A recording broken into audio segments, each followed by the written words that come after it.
Magandang araw mga boss. Headlight ng PCX. Basag na yung kanyang cover. Ayan o. Sinubukan nilang tanggalin yung cover. Sila na yung magpapalit. Pero ito yung nangyari sa kanyang gilid. Ayan. Medyo nahirapan sila magtanggal. So mga boss tampil, hindi talaga ito madaling palitan sa mga headlight cover. Mahirap talaga ito. Kailangan talaga dito ng oras tsaka pasensya.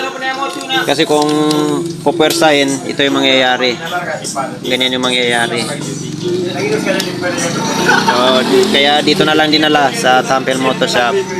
So, kami naman yung susubok na tatanggal dito. Pero marami na kami nagawa ganito mga boss Tampil. At hindi ganito yung nangyari na sira-sira yung mga gilid.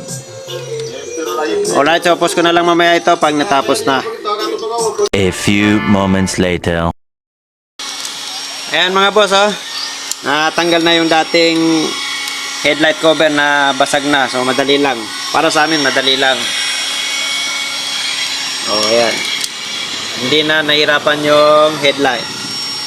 Ipapalit na yung bago. Ayun. 2,000 years later. Mga boss tampil, ito na. Tapos na yung headlight cover ng PCX. Nalagay na yung bago niyang cover. Ayan o. Ayan. Madali lang yung pagtanggal. Mga boss.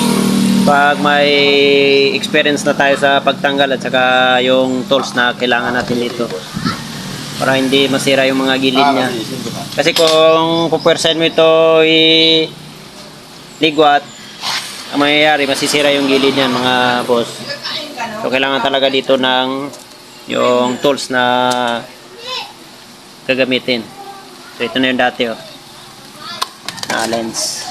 Basag kasi yung dati kaya napalitan ito.